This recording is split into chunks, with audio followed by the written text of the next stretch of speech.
আজান নিয়ে আমাদের সমাজে অনেক কথা, অনেক মতভেদ, অনেক ব্যাখ্যা, অনেক অপব্যাখ্যা ইত্যাদি প্রচলিত রয়েছে। অনেকে বলে থাকেন যে নামাজ যদি না থাকবে তাহলে আজান আসলো কোত্থেকে, আজান কেন দেওয়া হয়? তার মানে যদি বাঘ না থাকবে তাহলে পাতা নড়লো কেন? ব্যাপারটা অনেকটা এরকম। তো চলুন আমরা আজানের রহস্য উদ্ঘাটন করি আজকে। প্রচলিত ব্যাখ্যা, অপব্যাখ্যা ও বাস্তবতা আসলে কি সেটা নিয়ে আমরা একটু আলোচনা করি।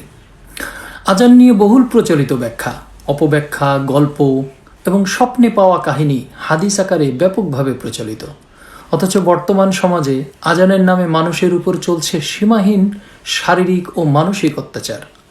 5 ওয়াক্ত আজানের জন্য সময় নির্ধারিত থাকা সত্ত্বেও এক এক মসজিদে আজান দেওয়া হয় এক এক সময়ে, ভিন্ন ভিন্ন সময়ে, একাধিক মসজিদে একই সাথে, আবার এক এক মসজিদে একের পর এক আজান চলতে থাকে।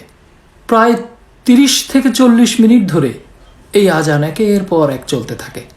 এ যেন এক প্রতিযোগিতা, কারোরটা সুরে, কারোরটা বেসুরে, কেউ মনে হচ্ছে ব্যঙ্গ করছে, কারোরটা শুনলে বিরক্ত লাগতেছে, কারোরটা শুনলে ভালো লাগতেছে। এই যেন একে অপরের সাথে প্রতিযোগিতা, কার আজান কত দূরে পৌঁছায় কিংবা কার আজান কত দীর্ঘ হয় তারই এক অযৌক্তিক প্রতিযোগিতা। এর ফলে বহু নবজাতক শিশু হঠাৎ ঘুমের মধ্যে আতঙ্কিত হয়ে ওঠে। অনেক বয়স্ক মানুষ ঘুম নষ্ট হয়, জরুরি ও গুরুত্বপূর্ণ কাজ ব্যাহত হয়। সমাজে অনেক ভিন্ন ধর্মাবলম্বী মানুষ বাস করে, যাদেরকে নামাজের জন্য আহ্বান করা অনর্থকই নয়, বরং তা অন্যায়, এক প্রকার মানসিক অত্যাচার। এই প্রচলিত আজান প্রথাকে কেন্দ্র করে আরও নানাবিধ সমস্যার সৃষ্টি হয়। অনেকে পাল্টা যুক্তি দেন, নামাজের চেয়ে কি কাজ বড়, নামাজের চেয়ে কি ঘুম বড় ইত্যাদি। কিন্তু প্রশ্ন হলো, নামাজ কি শিশুদের জন্য? নামাজ কি তাদের জন্য যারা ঈমান আনেনি? নামাজ কি তাদের জন্য যারা মুসলিম নয়? যদি তা না হয় তবে সকলকে বিরক্ত ও বিঘ্ন ঘটিয়ে এমন আজান দেওয়া কি ন্যায়সঙ্গত? তাহলে চলুন আমরা এবার দেখি যে আজানের আসল উদ্দেশ্য কি, রহস্য কি এবং কোথা থেকে আসলো এবং এর অর্থই বা কী। আজান একটি আরবি শব্দ, যার অর্থ হচ্ছে ঘোষণা বা প্রজ্ঞাপন, কাউকে ডাকা, আহ্বান করা ইত্যাদি। কোরআনে আজান শব্দটি 2 বার আসছে এবং আরও 2-1টা আয়াতের উদাহরণ দিয়ে মোট 4 জায়গায় উল্লেখ করা হয় আজানের বর্ণনা দেওয়ার জন্য। ইসলামিক রীতিতে প্রচলিত আজানের নিয়ম, নির্ধারিত সময়, কে দিবেন, কতবার দিবেন, এইসব বিষয়ের কোনো সুস্পষ্ট বিবরণ কোরআনে নাই। কোরআনে আজানের শব্দ, পদ্ধতি বা বিধান সম্পর্কেও কোনো নির্দিষ্ট নির্দেশনা নাই। তবে আজান বা এর শাব্দিক অর্থ ঘোষণা বা আহ্বান অর্থে কয়েকটি আয়াত উল্লেখ আছে। কোরআনে আজান শব্দটি আছে মোট 2 বার, আমি আগেই বললাম, কিন্তু উদ্ধৃতি দেওয়া হয় মোট 4টি আয়াতের। সেই আয়াতগুলো আমি ধারাবাহিকভাবে একে একে বর্ণনা করব। সূরা তওবা 9 নম্বর সূরার 3 নম্বর আয়াত, ওয়াজিন মিনাল্লাহি ওয়া রাসূলিহি ইলান নাস। এটি আল্লাহ এবং তার রসুলের পক্ষ থেকে মানুষের জন্য একটি ঘোষণা। আরবি শব্দ আজান। এখানে আজান মানে ঘোষণা বা প্রজ্ঞাপন, ধর্মীয় রীতি নয়। এটি হজের সময় কাফেরদের বর্জনের ঘোষণা দেওয়া ছিল। সূরা হজের 22 নম্বর সূরার 27 নম্বর আয়াত, এই আয়াতটা খুব লক্ষণীয়। এখানে ইব্রাহিম আলাইহিসসালামের সময়কার বিষয়। সূরা হজের 22 নম্বর সূরার 27 নম্বর আয়াত, এই আয়াতটি খুবই গুরুত্বপূর্ণ। এর মধ্যে আজান শব্দটা উল্লেখ আছে। বাংলা অর্থ হচ্ছে, মানুষের মাঝে হজের জন্য ঘোষণা করো, তারা তোমার কাছে আসবে পায়ে হেঁটে ও সর্বপ্রকার ক্ষীণকায় উটসমূহের পিঠে সওয়ার হয়ে। তারা আসবে দূর দূরান্তর পথ অতিক্রম করে। এখানে হজের বিষয়ের আরেকটা বিষয় আছে, যে তারা আসবে দূর দূরান্ত থেকে পায়ে হেঁটে এবং ক্ষীণকায় উটের পিঠে চড়ে। তো আমরা তো প্লেনে চড়ে হজে যাই, গাড়িতে চড়ে হজে যাই ইত্যাদি ইত্যাদি। যাই হোক, এটা হজ চ্যাপ্টারে ভিন্ন আলোচনা করা যাবে। এখানে ইব্রাহিম আলাইহিসসালামকে হজের আহ্বান জানাতে বলা হয়েছে। আজিন বা আজান দেওয়া মানে ঘোষণা প্রচার, নামাজের জন্য আহ্বান নয়। এরপরে সূরা জুমা ৬২ নম্বর সূরার ৯ নম্বর আয়াত, যেখানে জুমা শব্দটা ব্যবহার করা হয়েছে। ইয়া আইয়ুহাল্লাযীনা আমানু ইযা নুদিয়া লিস-সালাতি মিন ইয়াউমিল জুমআতি ফাসআউ ইলা যিকরিল্লাহি ওয়া যারুল বাই'a। হে বিশ্বাসীগণ, যখন জমায়েতের দিনে, মজলিসের দিনে, সমাবেশের দিনে সালাতের জন্য আহ্বান করা হয়, তখন তোমরা আল্লাহর স্মরণে ধাবিত হও এবং ক্রয় বিক্রয় বন্ধ করো। এখানে এই যে ইয়াউমুল জুমা এখানে ব্যবহার করে, জুমা শব্দের অর্থ হচ্ছে জমায়েত হওয়া, একত্রিত হওয়া, সমাবেশ হওয়া। কোনো সভা সমাবেশের জন্য আহ্বান করা হয় যেই অনুষ্ঠান, সেটা হচ্ছে জুমা। তো সেটা আমরা বানিয়ে নিয়েছি শুক্রবার। যাই হোক, তো এই জমায়েতের দিনে যখন আহ্বান করা হয়, এই আহ্বানটাকে এনারা নামাজ, এই আজান হিসেবে ব্যবহার করেছেন। যদিও এর ভিতরে আজান শব্দটা নাই, কিন্তু এটা আহ্বানের জন্য আজান হিসেবে তারা ধরে নিয়েছেন। কিন্তু কথা হচ্ছে এখানে আজান শব্দটা তো নাই। আর জুমার দিন বলতে তো শুক্রবার বোঝায় না, যে কোনো দিন যে কোনো সময় সমাবেশের জন্য আহ্বান করলেই যেতে হয়। এবং সেই আহ্বানটা করে কে? আপনার নেতা, আপনার রসুল, আপনার ইমাম। তো এই বিষয়গুলো ভিন্ন ভিন্ন, আমি সেই ভিন্ন বিষয়ে এখানে আলোচনা করছি না। এরপরে সূরা ইমরান ৩ নম্বর সূরার ৫ নম্বর আয়াতে বলা হচ্ছে, যালিকা নাতলুহু আলাইকা মিনাল আয়াতিকা ওয়াজ যিকরিল হাকিম। এই সব বর্ণনা আমরা তোমার প্রতি পাঠ করছি জ্ঞানপূর্ণ আয়াতসমূহ এবং প্রজ্ঞাপূর্ণ স্মারক গ্রন্থ থেকে। যদিও এখানে সরাসরি আজান নেই, কিন্তু প্রসঙ্গ আসে ঘোষণা ও স্মরণ সম্পর্কিত নির্দেশ। সেই কারণে এই আয়াতটিকেও তারা আজানের উদাহরণ হিসেবে ব্যবহার করেন। এখন আসি এই আজান। আল্লাহ তাআলা এখানে যে বলে দিলেন ইব্রাহিম আলাইহিসসালামকেও আজানের কথা বলেছেন, তাহলে আজান কবে থেকে আসছে সেটার একটা বর্ণনা আমরা দেখি। দেখুন যে কিভাবে, কোথার মধ্যে কি ঢোকানো হয়েছে, গোজামিল দেওয়া হয়েছে। আজান কবে থেকে প্রথম দেওয়া হয়েছিল এবং কেন?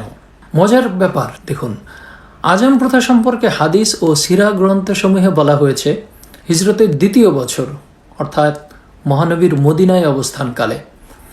হাদিসে এসেছে সাহাবীরা নামাজের সময় মানুষকে একত্রিত করার কোনো কার্যকর পদ্ধতি খুঁজছিলেন। তখন বিভিন্ন পরামর্শ উঠে আসে। কেউ বলেন ঘণ্টা বাজানো হোক, কেউ বলেন আগুন জ্বালানো হোক, কেউ বলেন ঢোল বাজানো হোক। তখন একজন সাহাবী আবদুল্লাহ ইবনে জায়েদ স্বপ্নে আজানের বাণী শুনে রসুলকে জানান, আর রসুল সাল্লাল্লাহু আলাইহি ওয়াসাল্লাম বলেন, এটা সত্য স্বপ্ন, তুমি বেলালকে শেখাও, তিনি উচ্চস্বরে ঘোষণা দিবেন। এটা সুনানে আবু দাউদ হাদিস নাম্বার 499। আপনারা মিলায় দেখবেন, আমার ভুল হতে পারে। এরপরই বেলাল রাদিয়াল্লাহুকে বলা হয় তিনি মসজিদের পাশে দাঁড়িয়ে আজান দেন। খুব সুন্দর পরিপাটি একদম একটা ঘটনা। এখন আমরা এই কথার একটু বিশ্লেষণ করে দেখি। কথা হচ্ছে, কোরআন বলছে নবী তার জীবনে নিজ থেকে একটি কথাও বলেন নাই, কোরআনের বাইরে কোনো সিদ্ধান্ত, অনুমোদন বা ফয়সালা দেন নাই। তাহলে একজনের স্বপ্নে দেখা আজান কিভাবে তিনি অনুমোদন দিতে পারেন এবং তা ধর্মীয় একটি বিধান হিসেবে স্বীকৃতি পায়? এই হাদিসগুলি কি কোরআনের সাথে সাংঘর্ষিক নয়? উত্তর হচ্ছে অবশ্যই। এই হাদিসগুলো কোরআনের স্পষ্ট বক্তব্যের সরাসরি সাংঘর্ষিক। আসুন আমরা একটু কোরআনের সাথে মিলায় দেখি। যদি এই গল্প অনুযায়ী আজান চালু হয়ে থাকে, তবে কোরআনে আল্লাহ ইব্রাহিম আলাইহিস সালামকে সূরা হজের 22 নম্বর সূরার 27 নম্বর আয়াতে যে আজানের কথা বলেছেন, অর্থাৎ হজের ঘোষণা দিতে বলেছেন, তা অবান্তর হয়ে যায়। অতএব আজান অর্থ ঘোষণা, এটি যে প্রচলিত নামাজের জন্য ডাকার অর্থে ব্যবহার হওয়ার উদ্দেশ্যে উক্ত সাহাবী আবদুল্লাহ ইবনে জায়েদের স্বপ্নে পাওয়া বিষয়ের উপর নির্ভরশীল নয়, বরং ভিন্ন প্রেক্ষিতে ব্যবহার হয়েছে তা স্পষ্ট। প্রথমত, কোরআনের ভাষ্য নবী নিজ থেকে কিছু বলেন না। সূরা নাজম 53 নম্বর সূরার 3 ও 4 নম্বর আয়াতে বলছেন তিনি নিজের মন গড়া কথা বলেন না। ওমা ইয়ান্তিকু আনিল হাওয়া ইন হুয়া ইল্লা ওয়াহয়ু ইউহা। এটা তো কেবল ওহী যা তাকে প্রদান করা হয়। অর্থাৎ নবী ওহীর বাইরে কোনো ধর্মীয় বিধান দেন নাই। এটা স্পষ্ট কোরআনের আয়াত অনুযায়ী। এই আয়াতে স্পষ্ট ঘোষণা করে রাসূল সাল্লাল্লাহু আলাইহি ওয়াসাল্লাম নিজ থেকে কিছু বলতেন না, তিনি কেবলমাত্র ওহির মাধ্যমে পরিচালিত হতেন। অতএব কোনো স্বপ্ন বা সাহাবীর মতামত যদি কোরআনের বাইরে হয় এবং রসুল তা অনুমোদন দেন, তাহলে সেটা কোরআনের এই আয়াতের বিপরীত। দ্বিতীয়ত, ফয়সালার বিষয়টি কোরআন নির্দিষ্ট করেছে। সূরা শুরা 42 নম্বর সূরার 10 নম্বর আয়াত, আল্লাহ বলছেন, তোমরা যে বিষয়ে মতবিরোধ করো তার ফয়সালা আল্লাহই করবেন। তাহলে যে বিষয়ে আমরা মতবিরোধ করি, এটা ঠিক না বেঠিক, এটা হবে কি হবে না, এটা করতে হবে কি করতে হবে না ইত্যাদি বিষয়ের ফয়সালা কে দিয়েছেন? আল্লাহ দিয়েছেন। আর নবী তাই করেছেন যা আল্লাহ বলে দিয়েছেন। সূরা হুজরাত 49 নম্বর সূরার 1 নম্বর আয়াত, হে বিশ্বাসীগণ, তোমরা আল্লাহ ও তার রসুলের সামনে নিজেদের মতকে অগ্রাধিকার দিও না। তাহলে রসুলের সামনে অন্য কারো মত অগ্রাধিকার পাবে না। আবার রসুল যে মত দিবেন সেই মতও নিজের মত হবে না, কোরআনের মত হবে। তৃতীয়ত, ধর্মীয় বিধান নির্ধারণে কোরআনের বাইরে কিছু মানা যাবে না, এটা কোরআন স্পষ্ট। আল্লাহ বলছেন সূরা আনাম 6 নম্বর সূরার 114 নম্বর আয়াত, তবে কি আমি আল্লাহ ছাড়া অন্য কোনো ফয়সালাকারী গ্রহণ করব? অথচ তিনিই তো তোমাদের প্রতি বিস্তারিত কিতাব অবতীর্ণ করেছেন। সুতরাং স্পষ্ট এখানে যে আল্লাহ ছাড়া কেউ ধর্মীয় বিধানদাতা হতে পারে না, আর কোরআনই সেই পূর্ণাঙ্গ ও বিস্তারিত কিতাব। সুতরাং কোরআনে না থাকলে আজানকে একটি বাধ্যতামূলক ধর্মীয় বিধান হিসেবে গ্রহণ করা কোরআনের বিরুদ্ধাচরণ। তাহলে হাদিস কি বলছে? এক সাহাবী স্বপ্নে আজান শুনলেন, নবী বললেন এটা সত্য স্বপ্ন, তারপর তা চালু হয়ে গেল। এই যদি হয় তাহলে প্রশ্ন জাগে, নবী কি কোরআনের বাইরে স্বপ্নকে ধর্মীয় বিধান হিসেবে মান্য করেছেন? কোরআনকে কি স্বপ্নকে ফয়সালার উৎস হিসেবে ধরা হয়েছে? এই স্বপ্ন দেখার আগেই কি আল্লাহ কোরআনে ইব্রাহিম আলাইহিসসালামের সময় আজান শব্দটি ব্যবহার করেননি? স্বপ্নে আবিষ্কৃত আজান কি কোরআনের সাথে সাংঘর্ষিক নয়? কোরআনের বাইরে থেকে আসা একটি কথাও যদি বলে থাকেন, তাহলে এই অনুমোদন কোথা থেকে আসলো, কে দিল? এই প্রশ্নগুলো কোনো কোরআনিক উত্তর নেই, কারণ কোরআন যা বলেছে তা স্পষ্ট। আজান শব্দ কোরআনে আছে, কিন্তু প্রচলিত আজান রূপে নয়। সেখানে এটি একটি শুধু ঘোষণা বা আহ্বান অর্থে ব্যবহৃত হয়েছে। কাজেই আজানকে একটি বাধ্যতামূলক ধর্মীয় রীতি হিসেবে কোরআন থেকে প্রমাণ করা যায় না। এটি ঐতিহাসিক ও সামাজিক বাস্তবতায় তৈরি একটি পদ্ধতি, কোরআন নয়। এবার আসুন, মুহাম্মদ সাল্লাল্লাহু আলাইহি ওয়াসাল্লাম কেন বেলালকে আজান দিতে বলেছিলেন? বেলাল রাদিয়াল্লাহুকে আজান দিতে বলা হয়েছিল সত্যের ঘোষণা হিসাবে। তবে তা জানার আগে চলুন আমরা আজানের বাক্যগুলোর অর্থ কি সেটা আগে একটু জেনে আসি। প্রথমে বলা হচ্ছে আজানের অর্থ আল্লাহু আকবার, অর্থাৎ আল্লাহ বড়, সব কিছুর ঊর্ধ্বে। তো আমরা কি সব কিছুর ঊর্ধ্বে আল্লাহকে বড় হিসেবে রাখি? আমাদের কাছে তো আমাদের টাকা বড়, সম্পদ বড়, সুযোগ বড়, ক্ষমতা বড়, পরিবার বড়, সন্তান বড়, জমি জমা বড়, সব জায়গায় তো আমাদের এসব কিছু বড়। আমরা আল্লাহকে বড় করে দেখেছি কোথাও? দেখি নাই। এটা নিয়ে আমার একটা ভিডিও আছে, আল্লাহ বড় না আমার ইচ্ছা বড়, ভিডিওটা দেখবেন। 2, আশহাদু আল্লা ইলাহা ইল্লাল্লাহ, আমি সাক্ষ্য দিচ্ছি যে আল্লাহ ছাড়া আর কোনো নেতা, অধিকারী, কর্তা, উপাস্য, উপায় কোনো কিচ্ছু নাই। একমাত্র আল্লাহই সকল ক্ষমতার উৎস, সকল ইলাহ ভরসা, সকল আশ্রয়দাতা, সকল নিরাপত্তা দানকারী, সকল সুস্থতা দানকারী, সেবা দানকারী, খাদ্য দানকারী, সকল কিছুর একমাত্র নির্ভরশীল জায়গায় হচ্ছে আল্লাহ। তো আমরা কি সেটা সব জায়গায় সবভাবে মানি? কিভাবে সাক্ষী দেই?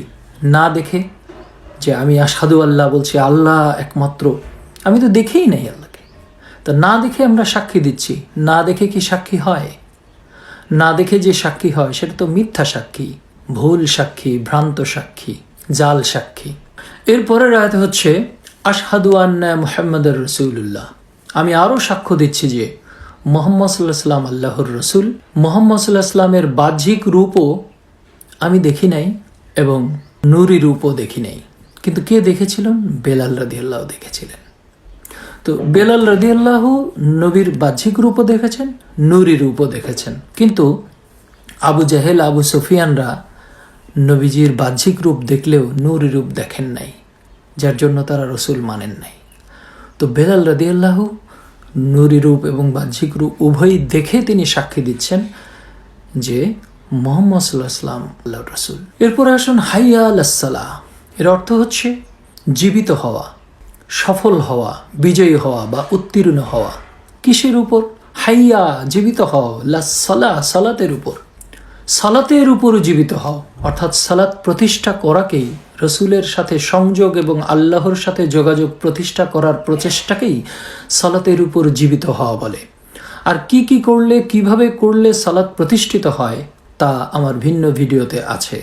হাইয়া লাল ফালা, একই হাইয়া অর্থ জীবিত হওয়া, লাল ফালা অর্থ সফলতা, মুক্তি, কল্যাণ, উন্নতি বা চূড়ান্তভাবে লাভবান হওয়া। সুতরাং হাইয়া লাল ফালা অর্থ কল্যাণের উপর জীবিত হও। তো আমরা কি কল্যাণের উপর জীবিত হই? আমরা তো যাইয়া দৌড়ে যাইয়া ডুবুর ডুবুর কয়েকটা সেজদা দিয়ে বের হয়ে এসেই আবার অপকর্মে জড়িয়ে পড়ি। তো কল্যাণের উপর, মুক্তির উপর, উন্নতির উপর চূড়ান্তভাবে জয়ী বা বিজয়ী বা জীবিত আমরা কিভাবে হচ্ছি? সালাত প্রতিষ্ঠা করার সাথে প্রচলিত এই আজানের কোনো সম্পর্ক নাই, বরং এতে মানুষের উপর অত্যাচার করা হয়। অনেক শিশু, বৃদ্ধ, অসুস্থ ব্যক্তি, অমুসলিম ব্যক্তি এই আজান নামক প্রহসনে নির্যাতিত, অত্যাচারিত। তাদেরকে জোর করে শোনানো হয়, যেটা নিশ্চিত জুলুম। তবে এই আজান বেলাল রাদিয়াল্লাহুকে দিয়ে কেন দেওয়া হয়েছিল? সেই আজানের ঘোষণা ঐতিহাসিক, রাজনৈতিক, দৃষ্টান্তগত এবং আধ্যাত্মিক কারণ ছিল। এই আজান একমাত্র বেলাল রাদিয়াল্লাহুকে মহানবী সাল্লাল্লাহু আলাইহি ওয়াসাল্লাম দিতে বলেছিলেন, সেটিও কাবাঘরের উপর উঠে প্রতীক স্বরূপ। বেলাল রাদিয়াল্লাহু ছিলেন আরব সমাজের চোখে সবচেয়ে নিচু মর্যাদার এক কৃত দাস, একজন কালো, কদাকার, বাহ্যিকভাবে অসুন্দর, ভিনদেশী কৃতদাস, যাকে তৎকালীন সমাজ অবহেলিত, অবাঞ্ছিত এবং অত্যাচারিত মানুষ হিসেবেই গণ্য করত। অর্থাৎ সামাজিকভাবে তার মর্যাদা ছিল খুবই ক্ষীণ, তাকে কেউ সেভাবে মূল্যায়নই করত না। একজন কৃতদাস, আফ্রিকা অঞ্চল থেকে ক্রয়কৃত একজন দাস। মুহাম্মদ সাল্লাল্লাহু আলাইহি ওয়াসাল্লাম তাকে কাবাঘরের উপরে উঠিয়ে দুনিয়াকে দেখিয়ে দিলেন আল্লাহর সম্মান সবার ঊর্ধ্বে। আর সমাজের চোখে অসুন্দর চেহারার, বঞ্চিত ও অবহেলিত একজন মানুষও যদি বিশ্বাসী, সৎকর্মশীল এবং রসুলের প্রতি একান্ত অনুগত হয়, তবে তিনি সকলের চেয়ে সর্বোচ্চ মর্যাদার অধিকারী হতে পারেন। দ্বিতীয়ত, বেলাল রাদিয়াল্লাহু মুহাম্মদ সাল্লাল্লাহু আলাইহি ওয়াসাল্লামের বাহ্যিক রূপ এবং নূরি রূপ দুই সচক্ষে দেখেছিলেন, শুনেছিলেন, বিশ্বাস করেছিলেন এবং সালাতের উপর প্রতিষ্ঠিত হয়ে আজান দিয়েছিলেন। এবং সেই আজান এই প্রচলিত নামাজের মতো প্রতি 5 ওয়াক্তে নিয়মিত দিয়েছেন এমনটি নয়। তাহলে আজান সম্পর্কে আমাদের যে গোজামিল, মন গড়া এবং অপব্যাখ্যা, সেগুলো আশা করি আপনাদের কাছে পরিষ্কার হয়েছে। আজান শব্দের অর্থ ঘোষণা, আহ্বান করা, ডাকা, কোনো কিছু সম্পর্কে জানানো, এবং সেটা কোনো নির্দিষ্ট সময় নির্ধারিত নয়।